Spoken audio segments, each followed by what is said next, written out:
Alright guys, so I have the Civic warming up right now off camera. I already replaced the clips for here. The car is still not aired out completely because I have to trim the bumper right there so the tire don't pop it out and break it again. Same thing on this side. I already fixed both, so I just gotta trim the bumper or wait until I fix my fitment and change my tires. But that's not gonna be now, so I'm gonna wait to eat through these tires. After these tires are done, that's when I'm replacing them with a different size. So as you guys can see, I have to trim this part right there, because if not, if I air out completely, this is gonna hit the tire and it's gonna pop it back out and gonna break everything. So that's why I left it high. So what we are gonna be doing now is trying to get Fender to lip on the rears again. I don't want to tuck no more. So for what I think, I already have a 1-inch spacer on there. I have a 15mm inside. So I think with the 15mm, I can probably push this more out, you know, with both, with the spacer and the 15mm. And if I have to do a little bit more camber, then I'll do a little bit more. Right now I'm sitting at 14. So we still have room. Once we do the Fender to live, we probably have more room for a little bit more camber if needed. So let's move the car up, jack it up, and get started. Already got the wheels out. That's the tire that I'm using, that little dirty part. So if we do more camber, we're gonna use less of the tire. We're not rubbing on this side, so we Gucci. So I want to put the small one in the back, the 15mm in the back, because those wheels, like if I leave it like this is not gonna go into those wheels. So it's not gonna work that way. So I wanna flip it around, put this one in the back, then put this one in the front to see if that way I can make it work. So I can run these two spacers. And also this is just so I can have an let me see, what do you call it? So I can know how much how big of a spacers I can use. This is just like to figure out what I need, because I was thinking of doing a 2-inch spacer in the back and run this setup in the front, a 1-inch and a 15mm. That way the wheels look staggered and it looks good with the front tilt. So let me flip this around to see how it looks, and then we go from there. So here, that one's already in there. You see how long these come out, and I don't want to cut them. So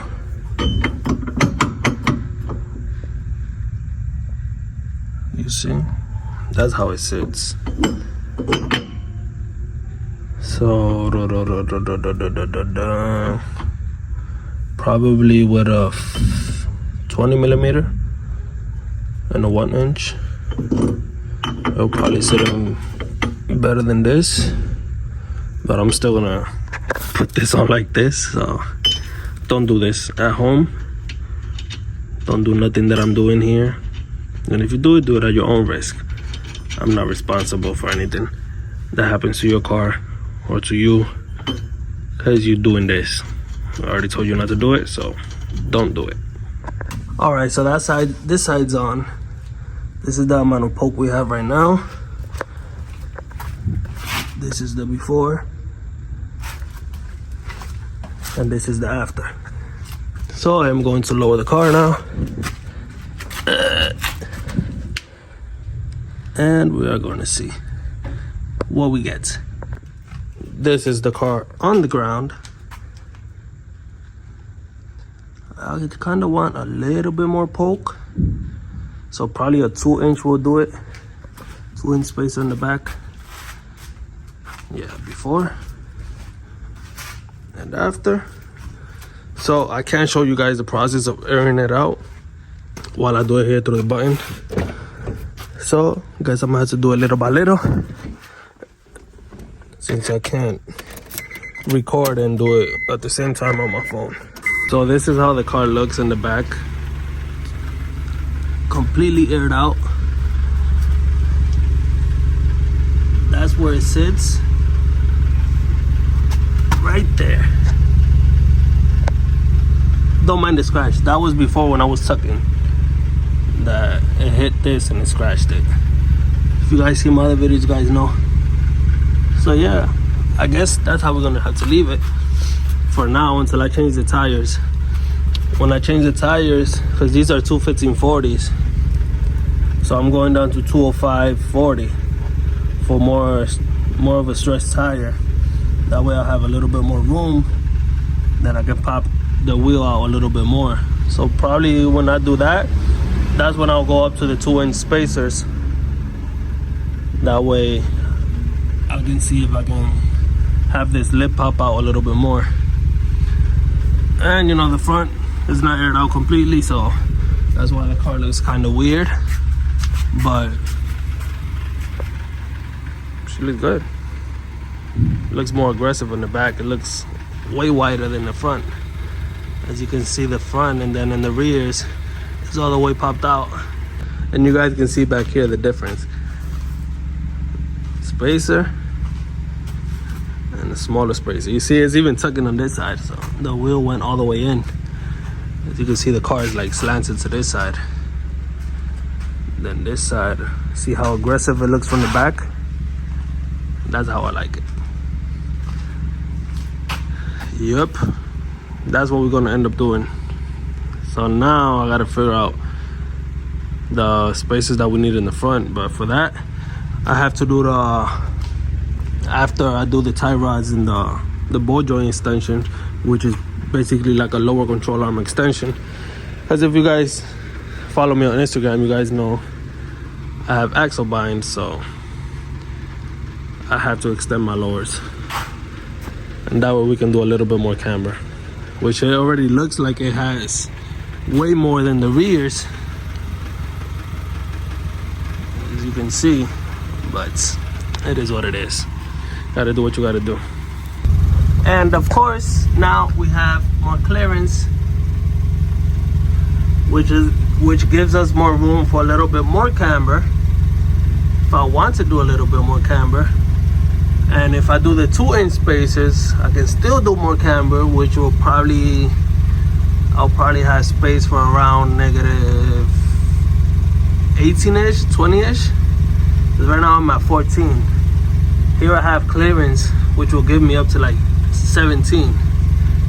So with the 2-inch, it's gonna push it more out. Then I'll have room probably for like 18-ish or 20-ish. But I'm not going that far, so as you guys can see, this is the amount of tire I'm running on right now, so that's Gucci. So definitely we're not doing this. As I came to the driver's side, and look at this. See that gap? This side is sitting tight. This is how this side is sitting. So I ain't trusting this. So at least I have an idea of what I want to run. That way I can just get a single spacer and that's it. So let me see, 25 plus 15, is 40. 40 millimeter spacers is what I need. Or I can just go up to the 50, which will be a 2-inch. So, yep. We have to check what we need in the front. Alright, so I already got both spacers on the front. As you guys can see right there. So what I'm gonna do is I'm just gonna pop out the bumper. That way when I air out, it doesn't do it and break the tabs. Let's lower this. My side skirt. Moment of the truth. Let's see how it looks first. Let's put this back in. That's how much we're poking out with spacers. This side only has a 1-inch spacer, which is 25 millimeters, 40 millimeters on this side. This is how we're looking. Let's air out to see. I might want more poke than that, but let's see. So I already scratched my wheel, my rim. Look at this. When I aired out, my fender's in the front, then I rolled, so I forgot. So when I was airing back up, just chipped that part out. So I'm just put this here and try to bend that shit back in so I don't scratch my wheel. So this is how I pull the fender a little bit. I mean, everybody. Just put a piece of cardboard in there. We air back up. Pull it out. And now it did pull it a little bit.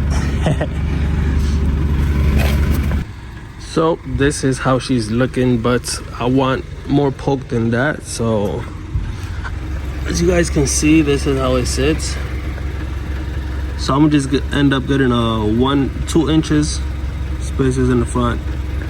Then in the rear, I'm gonna get 2.5 inches probably. That's only 1 inch back there. So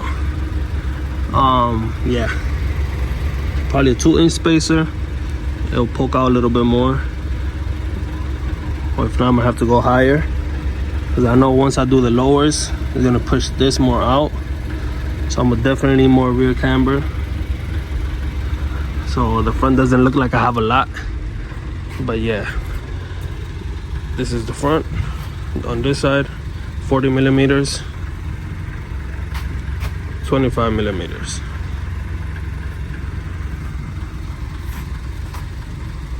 Oops, and I forgot to get this out. Oh my god, hopefully it didn't break it. But yeah, I totally forgot. I forgot that I had these. These, I don't know what size they are, but I think they're like 5-10 millimeters. I don't know. But let me see. Yeah, they're like around 10 millimeters. So we have 40 right now, 50 with this one. So let's see how is the fitment now. Here we have 2 inches in the spacer right now. 2 inches, because yeah, this is like a 10 millimeter. I don't know if it says it somewhere, but I had these on my Subaru, on the WX. So we have 2 inches right now. Let's see how much poke we have now. Final setup. So I'll be using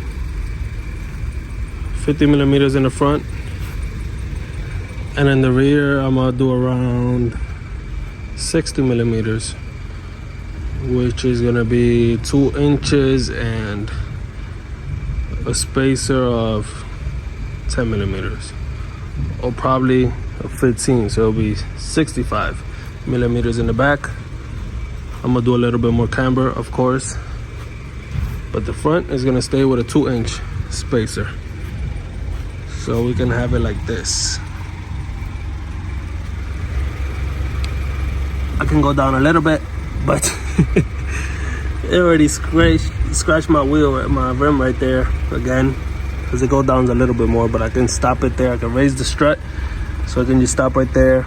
Once I change the tires, hopefully it doesn't pop out the